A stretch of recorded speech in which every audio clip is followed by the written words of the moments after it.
Olá pessoal, tudo bom com você? Se você ainda não me conhece, muito prazer. Eu sou o professor Gabriel Quintanilha, de Direito Financeiro e Tributário. Agora a gente vai falar sobre direito tributário e não se esqueça de se inscrever no canal. Afinal de contas, se inscreva no canal, ative o sininho e toda novidade que tiver aqui você vai receber imediatamente. Então, sem mais delongas, vamos partir aqui para a nossa revisão de direito tributário para o concurso de Jaboatão dos Guararapes. Afinal de contas, a prova de PGM está chegando e o nosso objetivo aqui é tentar abranger a maior quantidade possível de questões. Então, sem mais delongas, vamos trabalhar. Pessoal, eu queria começar essa revisão, eu vou tentar ser o mais abrangente possível, tratando de todo o direito tributário, desde a parte constitucional, chegando até a parte do direito tributário no Código Tributário e abrangendo os impostos municipais. Então, a gente começa efetivamente falando sobre o direito tributário na Constituição. O Sistema Tributário Nacional, ele é desenhado no artigo 145. Ele começa a ser desenhado no artigo 145 da Constituição. E lá vocês vão perceber que os entes federados podem instituir os tributos. É importante que vocês lembrem, dentro do conceito de tributo, e para isso eu vou voltar no Código Tributário Nacional, artigo 3º, é importante que vocês lembrem que tributo é toda prestação pecuniária, compulsória em moeda, instituída em lei, que não constitua sanção por ato ilícito e cobrada por atividade administrativa plenamente vinculada. Desse gênero tributo que são extraídas as espécies tributárias. Então, é desse gênero tributo que são extraídas as espécies tributárias. Então, lembre-se disso, que é extremamente importante. O tributo é o gênero. Imposto, taxa, contribuição de melhoria, empréstimo compulsório e contribuições especiais são, na verdade, espécies do gênero tributo. Dentro do gênero tributo, é importante você lembrar que o tributo é sempre uma prestação pecuniária, em moeda ou valor que nela possa se exprimir.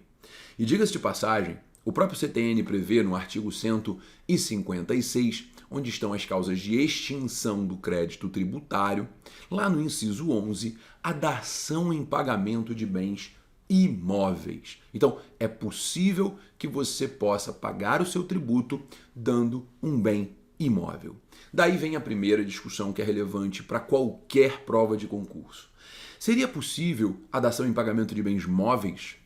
O STF, ao julgar a ADI 1917 do Distrito Federal, entendeu que não, que a administração pública contrata bens e serviços por meio da lei de licitações e com isso não é possível a dação em pagamento de bens móveis, exatamente por violar a regra da licitação.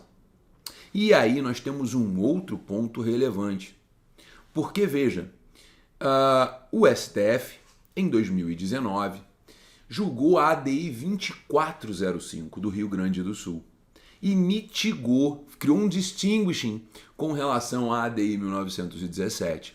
E o STF passou a entender que realmente não é possível a dação em pagamento de bens móveis por violar a lei de licitações. Entretanto, e aí tem sempre o entretanto, entendeu o STF, é possível que cada ente federado possa instituir as suas próprias causas de extinção do crédito, desde que não viole a lei de licitações. Então, no caso concreto, o Estado do Rio Grande do Sul passou a autorizar como causa de extinção do crédito tributário a dação em pagamento de precatórios. E como isso não está sujeito à lei de licitações, o STF convalidou. Então, cada ente federado pode instituir suas causas próprias de extinção do crédito tributário. Cada ente federado pode instituir suas próprias causas de extinção do crédito tributário. E além disso, não pode violar a lei de licitações. Aí sim é possível a dação em pagamento de bens móveis. E aí você vai me falar, Gabriel, mas como que seria isso, né? Bom, seria um bem que não esteja sujeito à licitação, assim como foi o caso concreto com a dação em pagamento de precatórios. Beleza? É importante lembrar que dentro do conceito de tributo, o tributo não é uma sanção por ato ilícito. Você não está sendo punido quando você está sendo tributado. O tributo ele advém do poder de tributar e não do poder de punir. O tributo ele vem do poder de tributar e não do ius puniendi. E jamais pode ser criado um tributo que tenha como fato gerador uma conduta ilícita. Lembre-se, jamais pode ser criado um tributo que tenha como fato gerador uma conduta ilícita. O tributo, ele somente, atenção, o tributo, ele somente pode incidir sobre condutas lícitas. Mas, se o contribuinte, ao praticar um ilícito, ele pratica o fato gerador de um tributo, aí o tributo será devido. Ok? Beleza? Então, dito isso, a gente tem os pontos principais aqui dessa revisão para o artigo 3º, depois dá uma lida. Mas lembre-se, pecúnia non olet, o dinheiro não tem cheiro. Se o indivíduo ofere renda praticando ato de tráfico, de crime, ele tem que pagar o imposto de renda. Mas jamais pode ser criado um imposto sobre o tráfico de drogas. Tá bom? Dito isso, a gente avança. É importantíssimo lembrar que dentro das espécies tributárias nós temos uns detalhes relevantes. O primeiro deles é que o imposto não se confunde com a taxa. O imposto é uma espécie tributária não vinculada. O imposto é uma espécie tributária não vinculada, ou seja, ninguém paga imposto para ter algo em troca. O artigo 16 do CTN deixa isso muito claro. Quando nós falamos do imposto, nós falamos de uma espécie tributária cujo fato gerador é uma atividade do contribuinte e não uma atividade estatal, diferente da taxa. A taxa é uma espécie tributária vinculada. A taxa tem como fato gerador uma atividade estatal. O fato gerador da taxa, repito, é uma atividade estatal. Significa dizer que quando você paga uma taxa, o fato gerador é a contraprestação. Se não houver essa contraprestação, a cobrança será inconstitucional, ok? Então, lembre-se, imposto tem como fato gerador uma conduta do contribuinte, sendo, portanto, uma espécie tributária não vinculada. Mas, além disso, é importante lembrar que nem a receita do imposto pode ser vinculada. Grife na sua Constituição agora o artigo 167, inciso 4. 167, inciso 4. Onde fica claro que a receita de impostos também não pode ser vinculada a qualquer fundo, ressalvadas as hipóteses do próprio inciso 4, que prevê a possibilidade de vinculação das repartições de receitas, prevê a possibilidade de vinculação a fundos destinados à modernização da administração tributária, educação, saúde. Então, preste bem atenção. É vedada a vinculação da receita de impostos, ressalvadas as hipóteses do inciso 4 do artigo 167 da Constituição. Além disso, a reforma tributária, emenda constitucional 132, trouxe o parágrafo 4º para o artigo 167. E no parágrafo 4º do artigo 167, você tem a autorização para que haja a vinculação dos impostos municipais e estaduais, ISS e ICMS, para fornecimento de garantia ou contra-garantia para que municípios e estados possam pegar dinheiro emprestado. Então, é plenamente possível que estados e municípios, preste bem atenção, é plenamente possível que estados e municípios possam entregar a arrecadação de ISS e ICMS para pegar dinheiro emprestado para a União, como fornecimento de garantia ou contra-garantia para pegar dinheiro emprestado com a União Federal. Isso está autorizado expressamente no artigo 167, parágrafo 4º, com redação dada pela Emenda Constitucional 132, que é a reforma tributária. Beleza? Bom, dito isso, a gente tem que lembrar que a taxa é uma espécie tributária vinculada e podem haver duas modalidades de taxa no nosso ordenamento jurídico: a taxa de polícia e a taxa de serviço.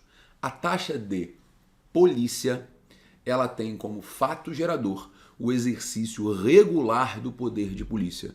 Ela tem como fato gerador o exercício regular do poder de polícia. Enquanto a taxa de serviço tem como fato gerador a utilização efetiva ou potencial de um serviço público que seja específico e divisível. Então, uma dica para a prova que vai adiantar muito para vocês: toda taxa de fiscalização é taxa de polícia. Por quê? Porque quando o indivíduo está sendo fiscalizado, significa dizer que ele está sofrendo uma limitação do seu interesse para que a coletividade se beneficie. Quando o indivíduo está sendo fiscalizado, ele está necessariamente sofrendo uma limitação do seu interesse para que a coletividade se beneficie. Quando ele sofre uma limitação do seu interesse, a coletividade se beneficia.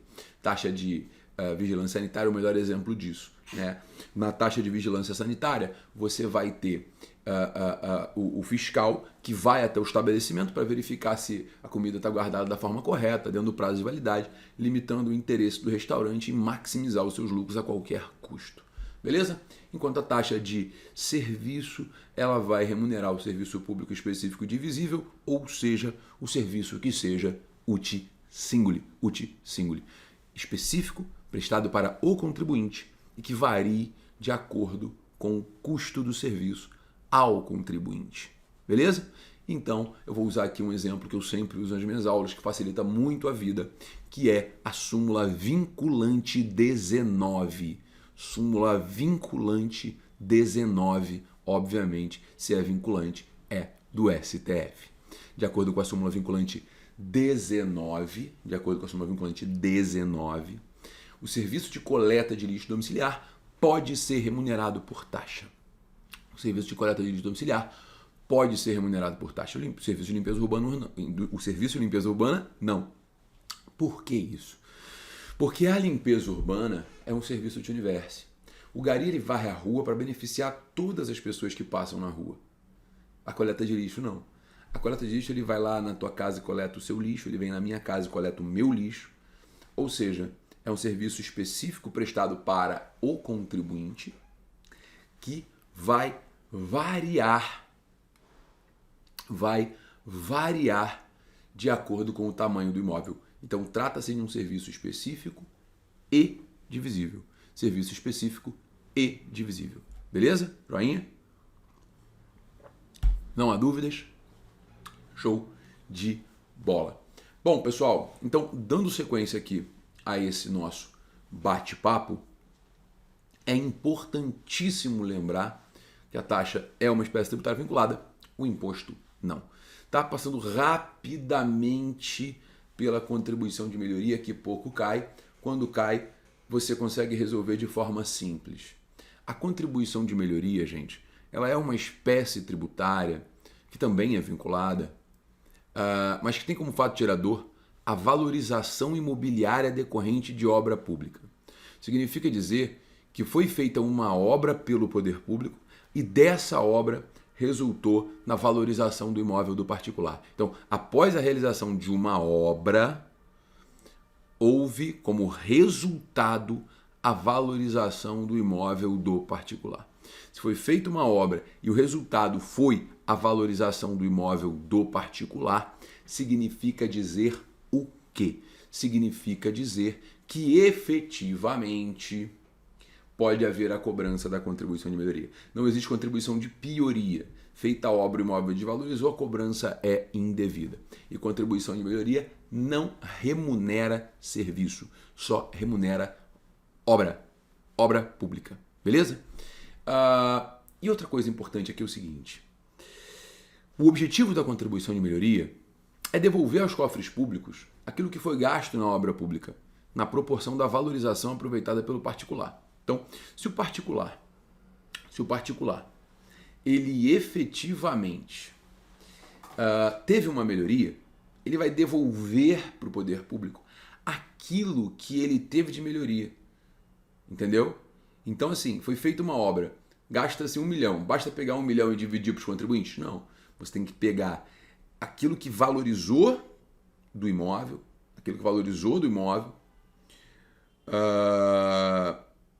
porque esse é o limite individual.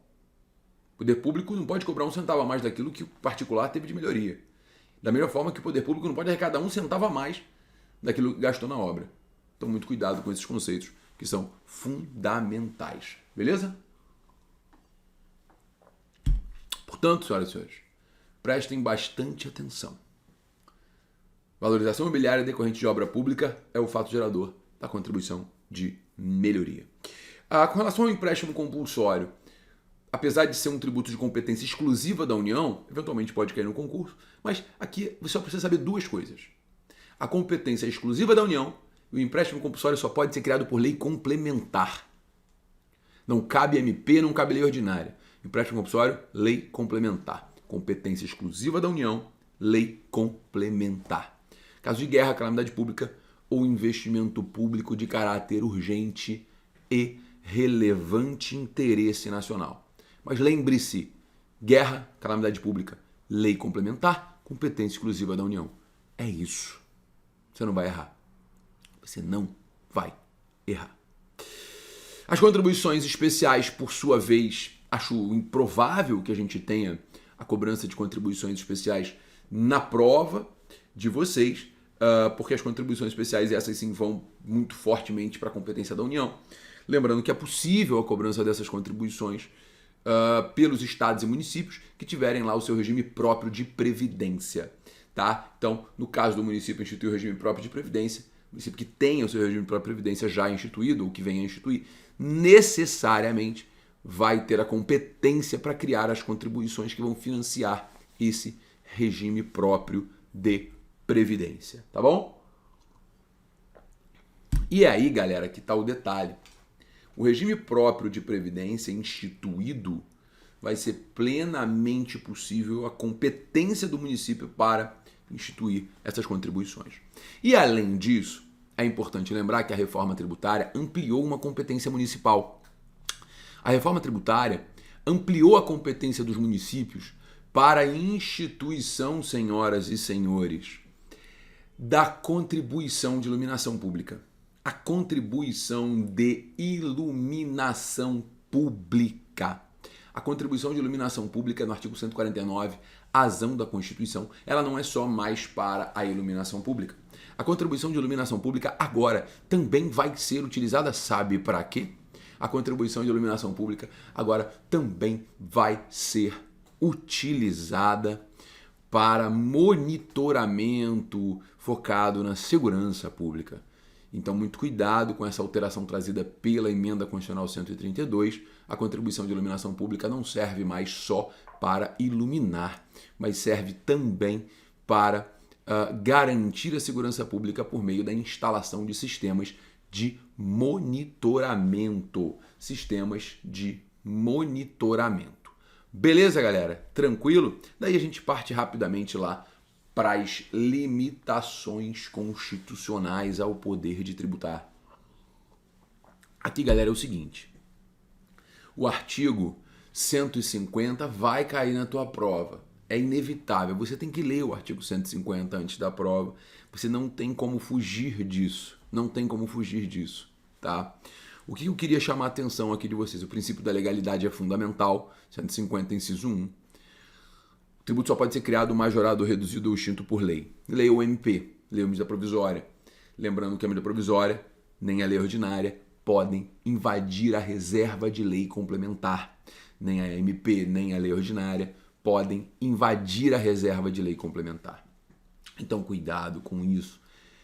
O assunto reservado à lei complementar não pode ser tratado nem por MP, nem por lei ordinária, tá? Mas, fora isso, a MP pode tratar de tudo. Então, o princípio da legalidade diz que o tributo pode ser criado ou majorado por lei, mas é criado ou majorado por lei ou MP. As exceções tratam de alíquota ou base de cálculo, tá? Então, o tributo vai ser sempre criado ou extinto por lei ou MP. Sempre criado ou extinto por lei ou MP. Sempre, em qualquer hipótese, criado ou extinto por lei ou medida provisória. Tá bom? Beleza? Tá fácil? Tá legal? Show de bola. Meu povo, dando sequência aqui nesse nosso bate-papo, a gente passa pelo fato de que a reforma tributária ela trouxe novos princípios para o direito tributário. Princípios esses que garantem inclusive a isonomia, né? A reforma tributária ela alterou a redação do texto constitucional e agora passam a ser princípios do direito tributário a justiça tributária, a solidariedade, princípio da cooperação. A gente tem a redução da regressividade do sistema tributário, princípios de sustentabilidade ambiental. Ou seja, são novos princípios que estão no artigo 145, parágrafo 3º e parágrafo 4º da Constituição que você precisa olhar. Você precisa ler esses princípios e lembrar que eles existem, porque agora eles podem ser cobrados na prova, tá bom? Então a gente tem novos princípios tributários que foram incluídos pela reforma tributária e a gente tem que ficar atento a eles. Além disso, a reforma tributária trouxe mais alterações relevantes no tocante às imunidades tributárias. Agora, a imunidade dos Correios, ela não é mais uma interpretação jurisprudencial, ela é um direito previsto na Constituição. O artigo 150, parágrafo 1º, 150, muito cuidado aqui, tá? 150, parágrafo 3º, eu falei primeiro, mas está errado, é o parágrafo 3º da Constituição, foi alterado e os Correios passam a ser imunes pelo texto constitucional. Então agora a imunidade dos Correios, ela se aplica pela regra constitucional. A imunidade recíproca se estende aos Correios. E além disso, a reforma tributária também alterou a imunidade dos templos religiosos de qualquer culto. Agora, a imunidade do 150, inciso 6, a linha B, não é dos templos religiosos, é das entidades religiosas, dos templos e das entidades beneficentes que estejam relacionadas com os templos. Então, muito cuidado aqui. A imunidade não é só dos templos de qualquer culto, é dos templos, é das entidades religiosas e das instituições beneficentes relacionadas aos templos religiosos.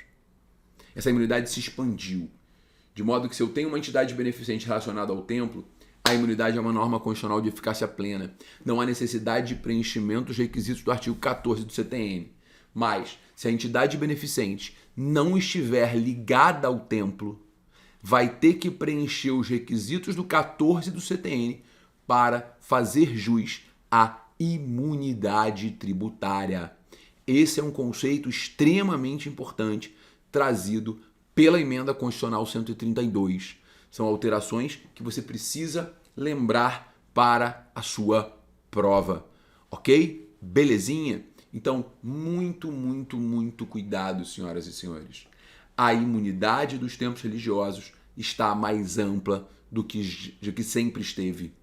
Tá bom? Beleza? Então, eu queria chamar atenção também para mais um detalhe, além desses pontos da reforma tributária, eu queria chamar atenção para você lembrar que é um princípio que cai muito em prova, é o princípio da irretroatividade, tá? A lei tributária, ela não retroage para abranger fatos geradores pretéritos. Isso está no artigo 150, inciso 3, a linha A da Constituição. Ela não retroage para abranger fatos geradores pretéritos. Entretanto, nós temos exceções no artigo 106 do CTN e também no 144 em seu parágrafo, 144, parágrafo 1º do CTN. Então, a lei não retroage para abranger fatos geradores pretéritos, entretanto, as exceções existem. Ela vai retroagir quando reduzir a multa, se não houver coisa julgada, e ela vai retroagir quando aumentar as garantias e privilégios do crédito tributário. Beleza? Então aqui nós temos uns pontos extremamente importantes iniciais e no próximo bloco ali eu vou continuar com a revisão dessa matéria para vocês. Vamos lá, galera. Bom, pessoal, dando sequência aqui, a gente agora vai falar sobre o direito tributário no CTN, porque o direito tributário no CTN também cai muito na prova e a gente tem que estar alinhado com relação a isso. Lá no CTN, a gente começa abordando a partir do artigo 113, que traz o conceito da obrigação tributária. A obrigação tributária difere da obrigação civil. No direito civil, a obrigação depende da vontade das partes. No direito civil, a obrigação ela é ex voluntatis, diferente do direito tributário. No direito tributário, a obrigação decorre exclusivamente da lei. A obrigação tributária é uma obrigação ex lege. Significa dizer que se o indivíduo ele praticar o fato gerador do tributo, o tributo vai ser devido, queira esse indivíduo ou não. Ou seja, o tributo vai ter que ser recolhido com a prática do fato gerador. Então, uma vez praticado o fato gerador, deve incidir o tributo. Então, preste bastante atenção. O tributo será devido com a prática do fato gerador, porque a obrigação tributária decorre da lei. É importante lembrar que a obrigação tributária ela pode ser principal ou acessória. A obrigação principal é a obrigação de dar dinheiro ao fisco. A obrigação principal é a obrigação de pagar o tributo. Ela é idêntica para todos os tributos. Não confundam com a obrigação acessória. A obrigação acessória pode ser uma obrigação de fazer ou não fazer, a depender do tributo. Diga-se de passagem, aqui cabe até um questionamento com relação ao conceito de acessoriedade, né? Porque a obrigação acessória, ela não segue a principal, como a gente aprende no direito civil. A verdade dos fatos é que a obrigação acessória, ela se converte em principal quando descumprida. Como assim, Gabriel? Preste bastante atenção. Todos nós temos a obrigação de declarar o imposto de renda. Se a gente não declarar o imposto de renda, o que vai acontecer? Se a gente não declara o imposto de renda, a gente recebe uma multa. Multa é obrigação de fazer ou não fazer? Não. Multa é obrigação de dar dinheiro ao fisco. Se multa é obrigação de dar dinheiro ao fisco, significa dizer que efetivamente, ao pagar uma multa, o indivíduo está pagando uma obrigação tributária principal. Então, muito cuidado, a obrigação acessória, ela se converte em principal quando descumprida no tocante à penalidade pecuniária. E é importante lembrar que mesmo que não haja a obrigação principal, a obrigação acessória subsistirá. Os templos religiosos, por exemplo, eles são imunes, eles têm que pagar imposto? Não, mas eles têm que manter a obrigação acessória. Beleza, galera? Tá tranquilo? Tá joinha? Tá fácil? Tá legal? Show de bola. Então, dando continuidade a este nosso bate-papo, a gente avança para os sujeitos da obrigação tributária. É importante lembrar que o sujeito ativo é o credor do tributo e o sujeito passivo pode ser o contribuinte ou o responsável, mas o passivo é o devedor. Antes de mais nada, você precisa lembrar que não existe solidariedade ativa no direito tributário brasileiro. Você não pode ter dois entes cobrando tributo sobre o mesmo fato gerador. O nome disso é bitributação e a bitributação ela é vedada. Não confunda bitributação com bis in idem. No bis in idem eu tenho o mesmo ente cobrando duas vezes sobre o mesmo fato gerador. Ambos são vedados, tanto a bitributação quanto o bis in idem. Não cabe nem bitributação nem bis in idem no direito tributário brasileiro, mas é fundamental que você se lembre deste conceito. É fundamental que você se lembre deste conceito. Existe uma exceção ao bis in idem. Para o STF, é possível o bis in idem que envolva, preste bem atenção, para o STF é possível o bis in idem que envolva o imposto de renda e a contribuição social sobre o lucro líquido. O imposto de renda da pessoa jurídica e a contribuição social sobre o lucro líquido. Esse é o entendimento adotado pelo STF, tendo em vista a autorização constitucional para que a União possa cobrar ambos. Portanto, tecnicamente, não é possível o bis in idem, com esta exceção. Tá bom? E no tocante à solidariedade passiva, ela existe? Existe sim. No direito tributário pátrio, é plenamente possível a solidariedade passiva. É plenamente possível, muito cuidado com isso, que haja a solidariedade passiva, mais de um devedor do mesmo tributo. Isso pode ser por força de lei ou na hipótese em que haja interesse comum. A lei pode prever a solidariedade ou quando houver interesse comum. O melhor exemplo do interesse comum é exatamente aquela hipótese em que, preste bem atenção, é exatamente aquela hipótese em que ambas as partes têm interesse em pagar o tributo. Eu vou dar um exemplo aqui. Caio, Tício e Mébio, sempre eles compram um imóvel. Os três são coproprietários do imóvel. Se o IPTU não for pago, quem perde o imóvel? Os três. Portanto, os três têm interesse comum no pagamento do IPTU. Portanto, os três são co-devedores desse imposto. Beleza, galera? Joia? Molezinha? Não há dúvidas? Show de bola! Então vamos lá, dando sequência aqui a este nosso bate-papo. Significa dizer, senhoras e senhores, que a solidariedade pode acontecer ainda que não haja lei, bastando que haja o interesse comum, tá? Lembrando aqui que a isenção beneficia a todos, a não ser que seja específica. Se for concedida a isenção somente para um dos coproprietários, somente para um, ela não se estende aos demais que deverão responder pelo saldo. Então, se só Tício tem uma isenção por uma questão pessoal dele, né, Mévio e Caio responderão pelo saldo do IPTU devido sobre aquele imóvel. Isso está no artigo 125 do CTN, tá bom? Dando continuidade, é importante lembrar, e nisso vocês já sabem, mas não custa nada reforçar, que a capacidade tributária passiva independe da capacidade civil. A capacidade tributária passiva independe da capacidade civil. Significa dizer, sabe o que, senhoras e senhores? Que efetivamente não importa se o indivíduo é maior, menor, se a empresa foi ou não constituída.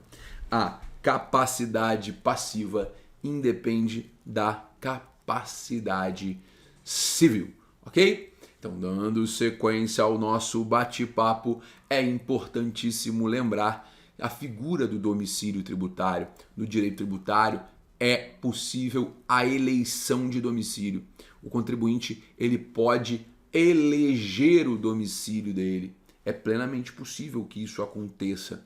Por outro lado, o fisco pode negar a eleição de domicílio ao identificar que o objetivo do contribuinte é dificultar a fiscalização com aquela eleição. Então, muito cuidado com isso, tá?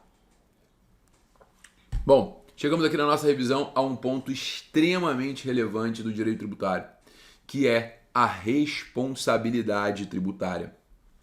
A responsabilidade tributária é tratada no Código Tributário Nacional entre o artigo 130 e o artigo 138. E certamente responsabilidade tributária é assunto de prova. Você não vai por uma prova sem saber responsabilidade tributária. O CTN, ele traz as hipóteses de responsabilidade tributária por transferência, condições essas em que a obrigação tributária ela nasce para o contribuinte e é transferida para o responsável. A obrigação nasce para o contribuinte e é transferida para o responsável. Significa dizer que o contribuinte participa da relação porque a obrigação nasce contra ele e pelo inadimplemento ou por outro fato previsto em lei, a obrigação ela é transferida para o responsável. No 130 do CTN, nós temos a responsabilidade tributária no caso de alienação de bens imóveis. Alienação de bens imóveis. E nesse caso de alienação de bens imóveis, a responsabilidade é transferida para o adquirente do imóvel. Então, toda vez que você comprar um imóvel, você leva a dívida anterior. Toda dívida que existe antes da alienação é transferida para o alienante. Então, a dívida é transferida para o alienante. Beleza, galera?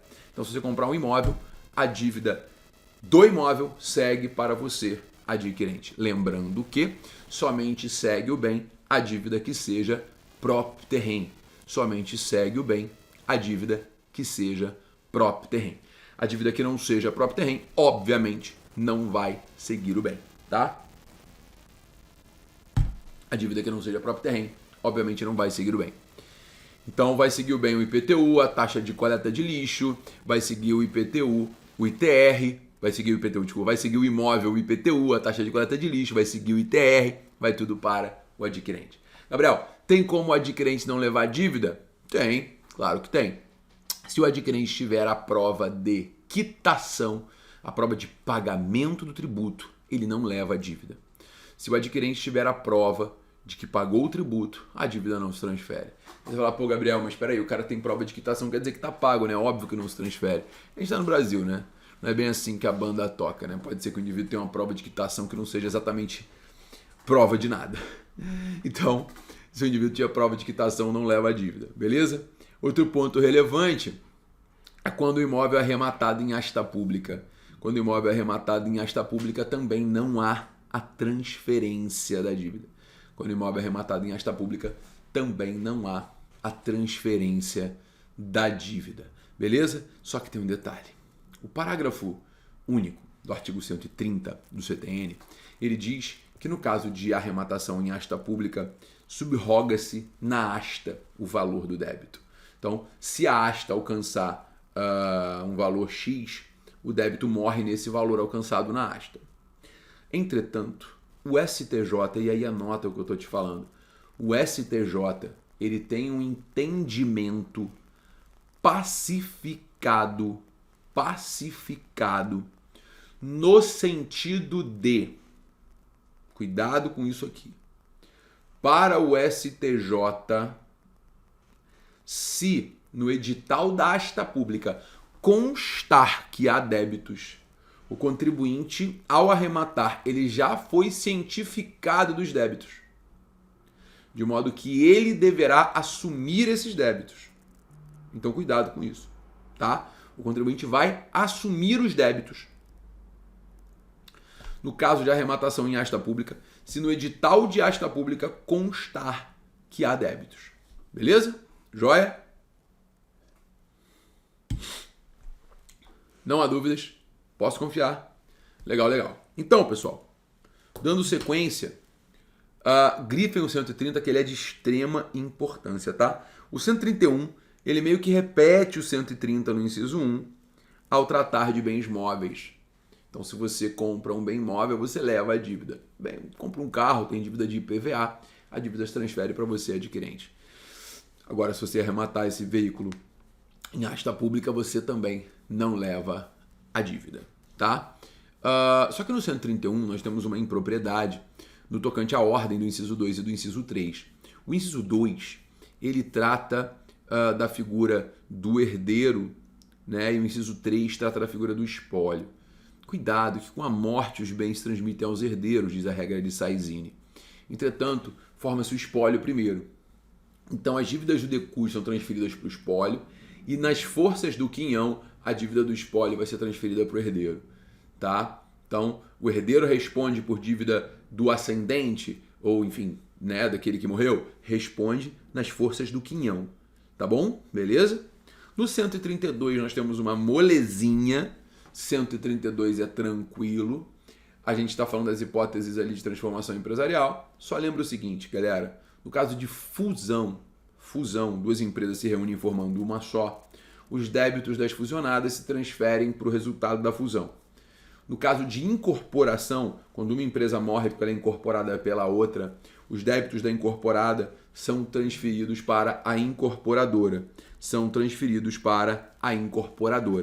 Beleza? Não só débitos e créditos também. E aqui, faça uma remissão para a súmula 554. Súmula 554 do STJ. Não só o tributo se transfere, também a multa. A multa também se transfere, então cuidado com isso. A multa também será transferida. Beleza, galera? Joinha? Fácil. Tamo junto. Legal, legal. Povo, na sequência, vamos lá. 133, o 133 trata da alienação do estabelecimento empresarial, alienação do estabelecimento empresarial. Estabelecimento empresarial é tudo aquilo que abrange o exercício da atividade empresarial. Abrange ponto, abrange marca, abrange clientela. O estabelecimento é um conceito muito mais abrangente. Estabelecimento é tudo aquilo que abrange a atividade empresarial, beleza? Então, não estou falando da venda do ponto, estou falando da venda do estabelecimento. Quando ocorre a alienação do estabelecimento empresarial, a gente aplica o artigo 133 do CTN. Na alienação do estabelecimento, o adquirente ele responderá pelos débitos tributários até a data da alienação, caso ele continue com a respectiva exploração. Ou seja, digamos que eu coloque à venda um estabelecimento empresarial, uma padaria, você que está aí me assistindo, você compra de mim esse estabelecimento, você compra de mim essa padaria.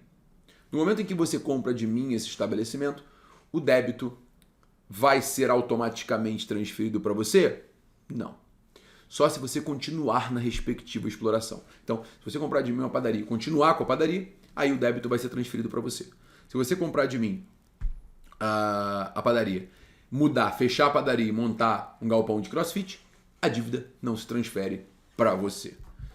Tá? Então, o 133 pressupõe que haja a continuidade para que o adquirente seja responsabilizado. Então, o adquirente ele vai ser responsabilizado se continuar com a respectiva exploração. Continua, responde, não continua, não responde. Tá bom?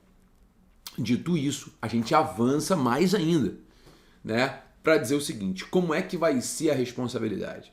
A responsabilidade do adquirente vai ser integral se o alienante cessar a atividade empresarial.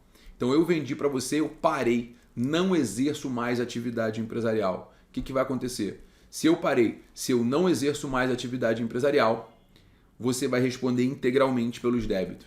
Agora, se eu continuar na exploração da atividade empresarial ou retomar em 6 meses, e aí no caso do alienante, naquele ou em qualquer outro ramo, a sua responsabilidade vai ser subsidiária comigo. Primeiro eu respondo, depois você responde. Repito, primeiro eu respondo, depois você responde. Então, simples, fácil, direto e objetivo. Alienante continuou após a alienação do estabelecimento. No exercício da atividade empresarial, o alienante responde integralmente. Se o adquirente responde integralmente se o alienante cessar a atividade. Me desconcentrei. Se o alienante cessa a atividade, o adquirente que continua na exploração responde integralmente. Se o alienante continua na atividade ou retoma dentro de 6 meses, o adquirente que continua na exploração responde de forma subsidiária. É isso. Fácil. Tá? Beleza? Show de bola. 135. Vamos lá, galera. Responsabilidade pessoal. Respondem pessoalmente ao infringir a lei, contrato social, estatuto ou agir com excesso de poderes. O diretor, o preposto mandatário e o empregado da empresa. Todos esses respondem pessoalmente com os seus bens. Com os seus bens. Ao infringir a lei, contrato social, estatuto ou agir com excesso de poderes. Então preste bem atenção. Vai responder pessoalmente, com seus bens. A responsabilidade pessoal não se aplica pelo mero inadimplemento do tributo. O tributo não foi pago porque a empresa passa por dificuldades, não há que se falar na responsabilidade pessoal. O tributo não foi pago porque a empresa passa por dificuldades, não há que se falar na responsabilidade pessoal. Beleza? Como se não bastasse, dando sequência ao que nós estamos falando, importantíssimo, o dolo é presumido se a empresa mudar de endereço sem informar ao fisco. Súmula 435 do STJ. Então vamos lá. O empresário, o diretor não pode responder pessoalmente se não houver dolo. O mero inadimplemento não gera responsabilidade pessoal. Súmula 430 do STJ. O dolo é presumido se a empresa muda de endereço sem informar ao fisco, respondendo o administrador pessoalmente com seus bens. Súmula 435 do STJ. Então essas duas súmulas são fundamentais, a 430 e a 435. Beleza? Joia? Denúncia espontânea, artigo 138. Na denúncia espontânea, o indivíduo tem o direito de pagar o tributo integralmente, com correção monetária e juros, afastando a multa se ele confessa espontaneamente que o tributo não foi pago. Confessar espontaneamente significa dizer que ele se antecipa. Antes de qualquer fiscalização, ele vai até o fisco e fala: oi, fisco, não paguei. Se ele vai até o fisco e fala: oi, fisco, não paguei, ele tem direito à denúncia espontânea, que é o direito de pagar o tributo integralmente. Gabriel, o indivíduo pode parcelar? Pode, mas não vai ter o benefício da denúncia espontânea. A denúncia espontânea dá um benefício: afastar a multa. Mas para isso tem que ser espontânea. A confissão tem que ser antes de qualquer procedimento fiscalizatório. A confissão tem que ser anterior a qualquer procedimento de fiscalização. Beleza? Fácil. Não há dúvidas. Posso confiar em Vossas Excelências? Maravilha, maravilha. Então vamos lá, pessoal. Sem parar. Sem parar. Além de tudo isso, é importantíssimo lembrar que o crédito tributário é constituído pelo lançamento, tá? E existem 3 modalidades de lançamento no nosso ordenamento jurídico: lançamento por declaração, ofício e homologação. O lançamento por declaração é aquela hipótese em que o contribuinte ele declara para o fisco que praticou o fato gerador, o fisco então calcula o tributo devido e notifica o indivíduo para pagar. O contribuinte não calcula nada. A diferença da declaração para homologação é essa. E muitas vezes a banca de maldade ela coloca a hipótese em que o município criou uma regra específica dizendo que o ITBI vai ser calculado pelo contribuinte e o fisco vai conferir. O ITBI, por excelência, é lançado por declaração. Mas se o contribuinte que calcula e manda para o fisco conferir, ele vai ser lançado por homologação. Então lembre-se, na declaração o contribuinte só informa o fato gerador. Na homologação, o contribuinte calcula o tributo devido, antecipa o pagamento e manda para a conferência do fisco. Ok? Belezinha? Fácil? Não há dúvidas? Legal, legal. Então, muito cuidado com isso que eu estou te falando. Muito cuidado com isso que eu estou te falando. No lançamento por declaração, o contribuinte informa a prática do fato gerador e é o fisco que calcula. No lançamento por homologação, quem calcula é o próprio contribuinte e o fisco homologa. No lançamento de ofício, o fisco faz tudo e só manda o carnê para o indivíduo pagar, né? Uma vez constituído o crédito, nós temos as causas de suspensão da exigibilidade, que estão no artigo 151 do CTN, que dão direito ao contribuinte obter a certidão positiva com efeito negativo. Nós temos as causas de extinção, que estão no 156, e as causas de exclusão, que estão no artigo 175. Agora, preste bem atenção. Preste bem atenção. Eu passaria agora pelo artigo 185 para lembrar em que momento considera-se fraudulenta a alienação de bens do devedor. Considera-se fraudulenta a alienação de bens do devedor após a inscrição em dívida ativa do crédito tributário. Crédito tributário inscrito em dívida ativa, presumir-se-á fraudulenta a alienação de bens do devedor, tá? E essa fraude é absoluta. Essa presunção de fraude é absoluta, não é relativa. Se o indivíduo aliena bens após a inscrição em dívida ativa, é considerada fraudulenta essa alienação. Não há como fugir. É considerada fraudulenta essa alienação. Belezinha, galera? Tá tranquilo? Então, muito cuidado, que agora a gente abordou praticamente tudo no CTN de importante.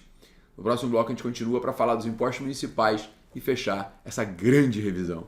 Então vamos lá, galera, sem mais delongas, vamos dar sequência aqui na nossa revisão. Chegando à parte final, falando dos impostos municipais, é importante lembrar que os municípios têm a competência para instituir 3 impostos. São eles o IPTU, o ITBI e o ISS, que é o Imposto sobre Serviços de Qualquer Natureza. Essa competência está prevista no artigo 156 da Constituição. E é importante lembrar que com a reforma tributária, nós temos para os municípios a competência para instituir mais um tributo, né?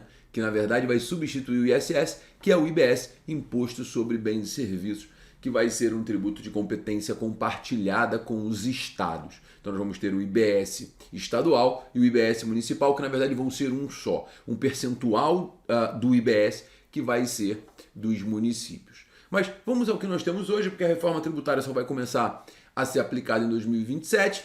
Então hoje nós temos IPTU, ITBI e ISS. No tocante ao IPTU, nós temos alguns pontos muito importantes. O fato gerador do IPTU é um deles.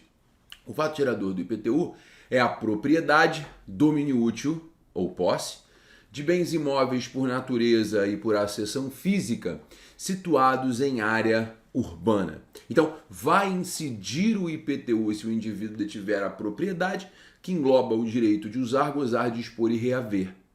E aí, lembrando um pouco do direito civil, a propriedade nada mais é do que a conjugação desses elementos.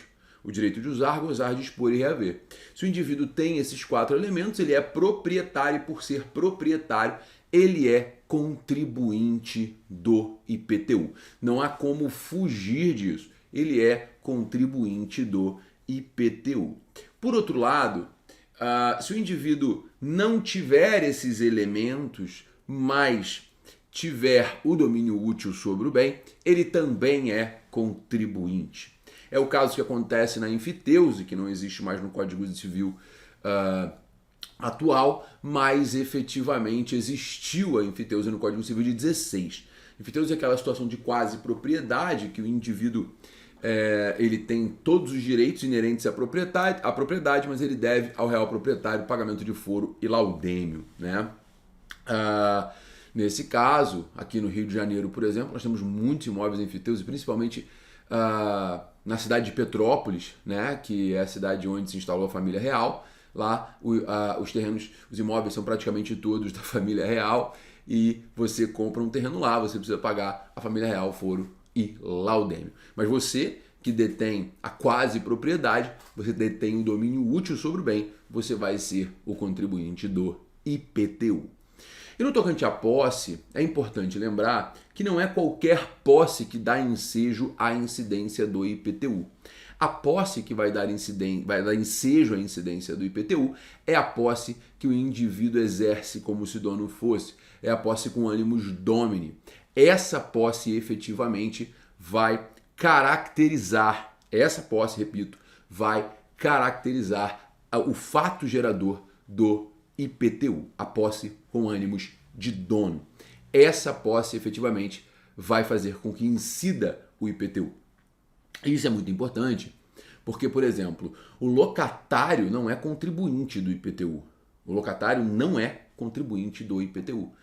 Significa dizer que o locatário não pode ser obrigado a pagar o IPTU. Ah, Gabriel, mas e se tiver uma cláusula contratual dizendo que é o locatário que vai pagar o IPTU? Peraí, calma, vamos devagar. Se tiver uma cláusula contratual, essa cláusula vai obrigar as partes, mas não o fisco. Lembrem-se, a responsabilidade decorre da lei. A responsabilidade tributária decorre da lei. Significa dizer que o particular assumir a obrigação por contrato, ele não vai ser sujeito passivo do tributo. O sujeito passivo do IPTU é o detentor da posse com ânimos domini. Contratos particulares não podem ser opostos ao fisco, artigo 123, 123 do CTN. Beleza? Então, fato gerador é propriedade, domínio útil e posse de bens imóveis por natureza e por acessão física. É importante lembrar que o IPTU incide também sobre área construída, diferente do primo dele lá do campo, que é o ITR. Né? O ITR só incide sobre imóvel, sobre o terreno, enquanto o IPTU incide também sobre área construída, desde que o imóvel esteja em área urbana. E aí que está o detalhe, né? Como é que a gente sabe que a área é urbana? O artigo 32, parágrafo 1º do CTN, ele assim define a área urbana como sendo aquele imóvel onde são disponibilizadas algumas melhorias. Então, o artigo 32, parágrafo 1º, ele diz que a área será considerada urbana se tiver pelo menos 2 dos elementos elencados no artigo 32, parágrafo 1º. Então, será considerada área urbana se o imóvel tiver iluminação pública com ou sem posteamento, calçamento com meio-fio, colégio ou posto de saúde num raio de 3 km do bem, abastecimento de água. Se houver pelo menos 2 desses requisitos, a área será considerada urbana, poderá incidir o IPTU, afastando o ITR. Afastando o ITR. Beleza? Maravilha. Dando sequência, a gente vai chegar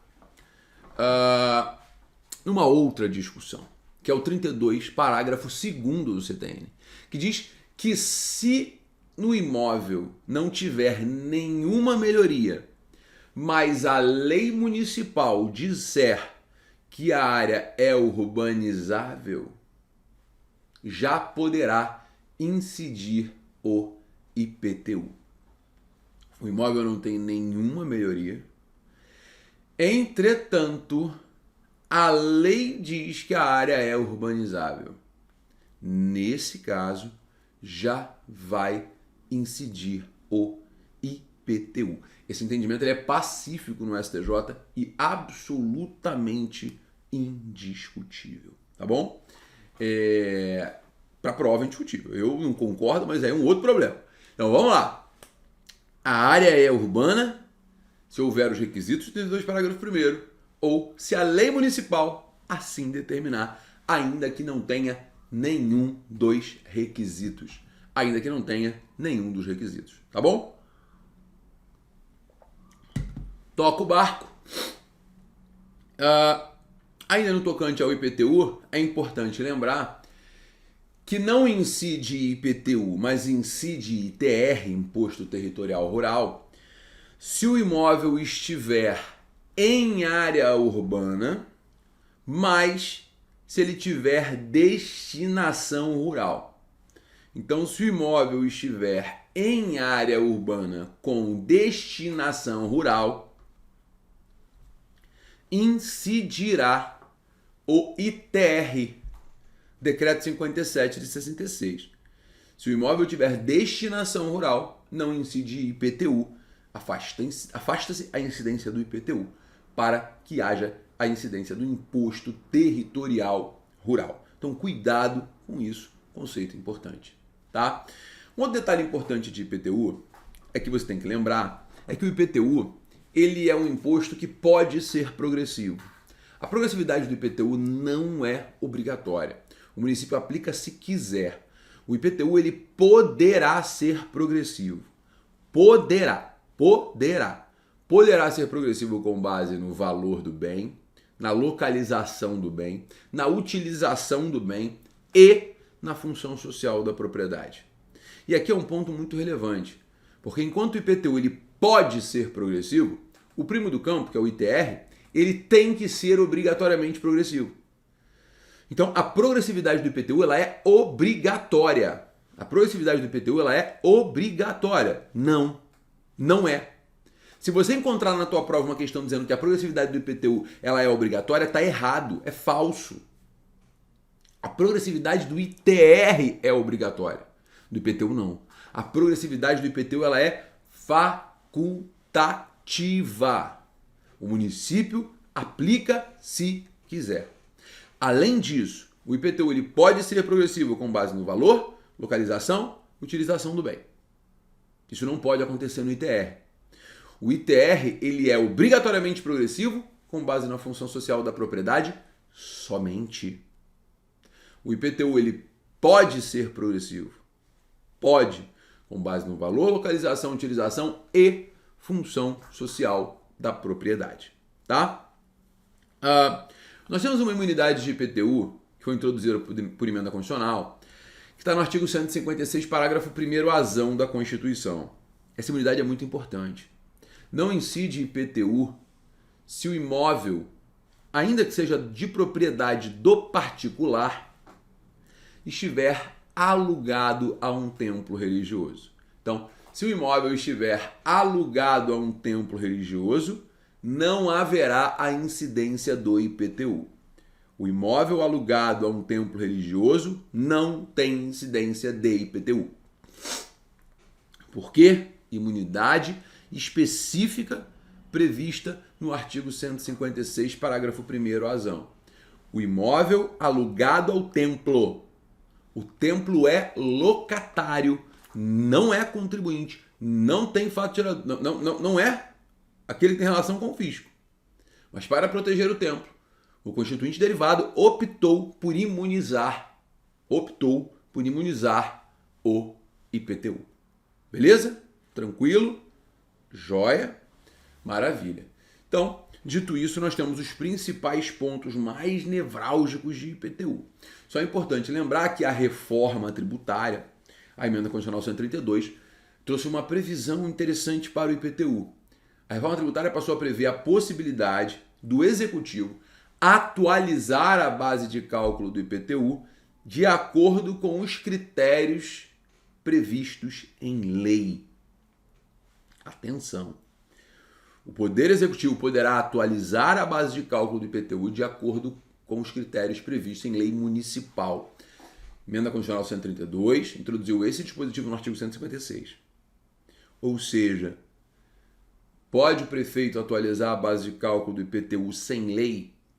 Ele pode sem lei. Entretanto, os critérios, os balizamentos têm que estar previstos em lei municipal. Beleza? Fácil? Não há dúvidas? Maravilha, maravilha. Bom, pessoal, dando sequência, a gente tem que falar agora do ITBI, Imposto de Transmissão Onerosa de Bens Imóveis. O ITBI é um imposto muito simples, é um imposto muito fácil, né? Não tem grandes discussões sobre ITBI.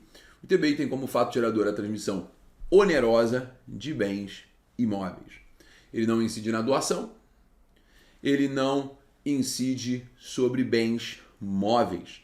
O ITBI vai incidir na transmissão onerosa, compra e venda de bens imóveis. Então ele vai incidir basicamente na compra e venda, dação em pagamento de bens imóveis, permuta com imóveis, que são operações onerosas com bens imóveis. Entretanto, ele não vai incidir, o ITBI não vai incidir quando estivermos diante de uma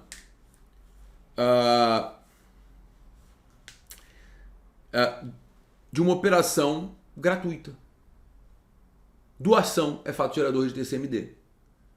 Doação é fato gerador de ITCMD. Beleza?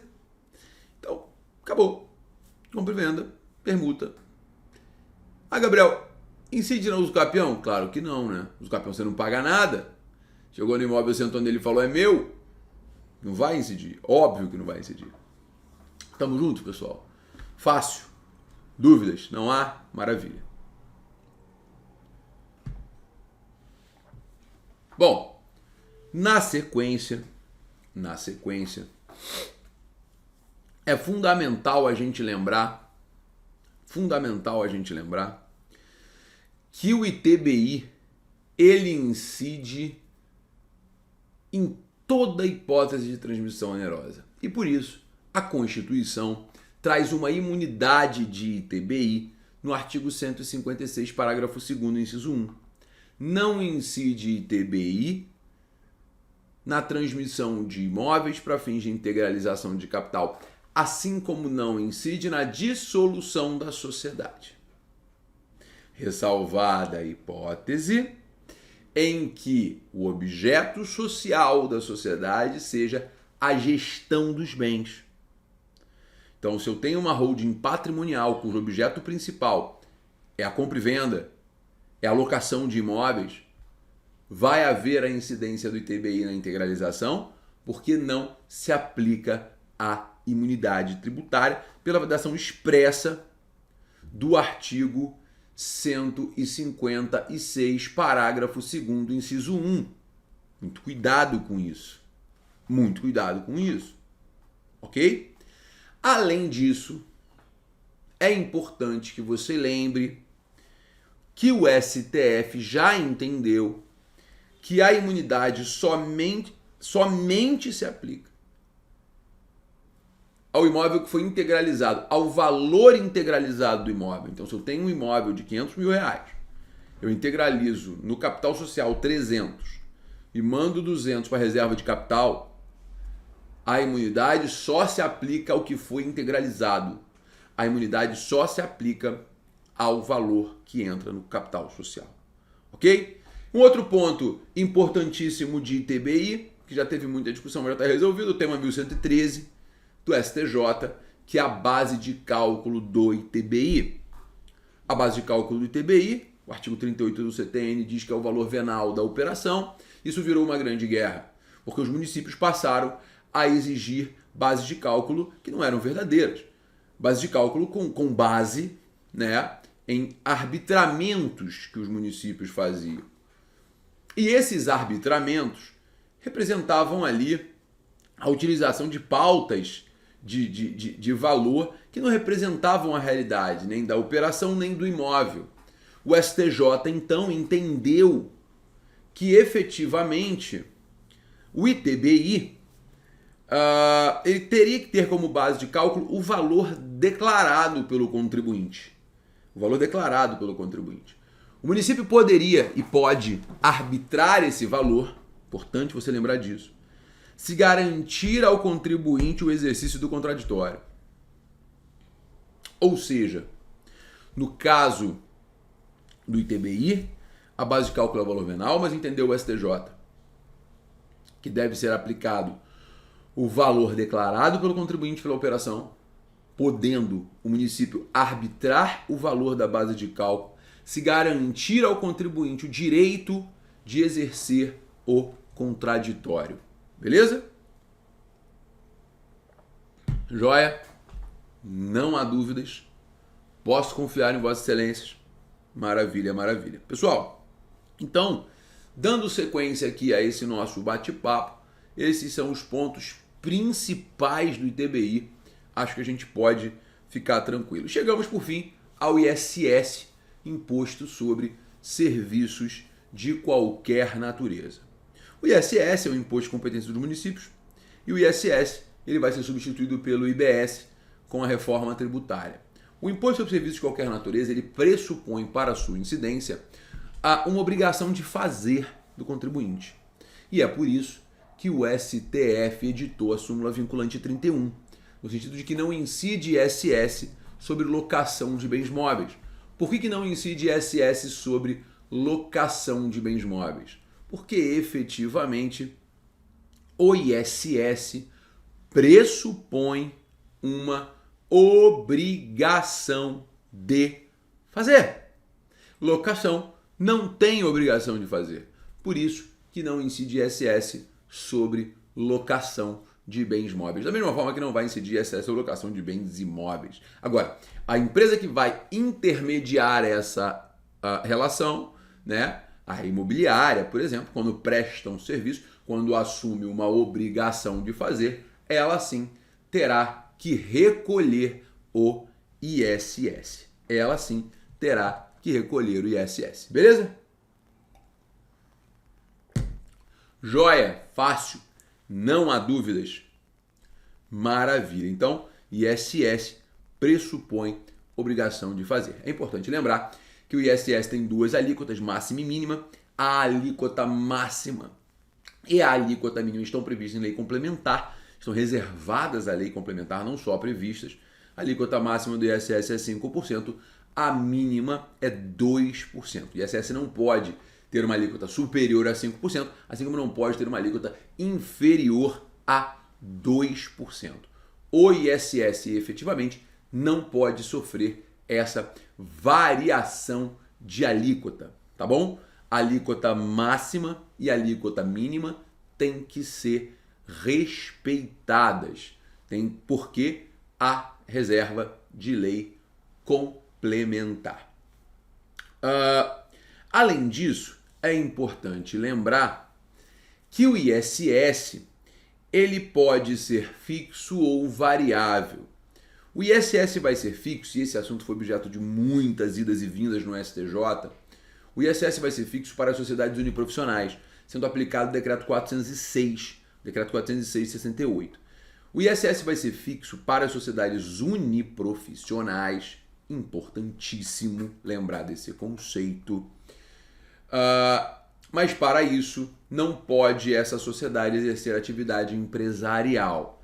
Ela tem que ser uma sociedade simples, pura.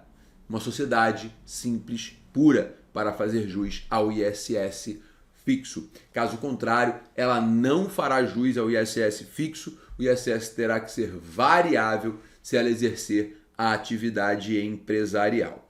O STJ entendeu que efetivamente deve ser buscada a substância do negócio. Então, ainda que a sociedade esteja organizada como limitada, se ela exercer as suas funções como sociedade simples pura, o ISS poderá ser considerado como ISS fixo. Isso vai depender do caso concreto, tá? Mas só no caso sociedade uniprofissional, que é aquela sociedade que exerce atividade empresarial por meio de profissionais da mesma área, que o ISS será fixo. Beleza? Além disso, é importante lembrar que o ISS ele tem como regra ser devido no domicílio do contribuinte, ressalvadas as exceções do artigo 3º, onde o ISS será devido no local da prestação de serviço. Então, a regra é que o ISS é devido no domicílio do contribuinte, ressalvadas aí as exceções do artigo 3º. Dica para prova, lembre-se, construção civil e tudo que for correlato, ISS vai ser devido lá no local da prestação do serviço. Beleza? Bom, dito isso, pessoal, eu acho que eu bati nos pontos principais, pelo menos que eu particularmente reputo relevante para a sua prova. Espero acertar, depois de tanto tempo, acertar alguma questão para vocês e te ajudar a atingir o seu sonho. Lembre-se, acima de tudo, que prova de concurso depende de calma, depende de tranquilidade. E outra coisa, você não fica mais inteligente no final da prova, tá? Você já fez a questão, você já analisou a questão, você já escolheu a resposta, você já deu a resposta, e aí você decide, depois de 3, 4 horas de prova, revisar aquela questão que você já fez. Como se você tivesse ficado mais inteligente. Não, pelo contrário, você está mais cansado, mais cansada. E aí você começa a ver coisas. E aí você muitas vezes altera a sua resposta para uma resposta errada. Não faça isso. Ok? Isso, cara, é uma dica que eu dou para vocês aqui. Tanto faz se a prova é múltipla escolha discursiva, tá? Mas, especificamente, não mude sua resposta. Beleza? Tamo junto. Foi um prazer estar com vocês. Um beijo grande. Muito boa sorte para vocês. Estou aqui na torcida, mandei notícias. Tchau, tchau, galera.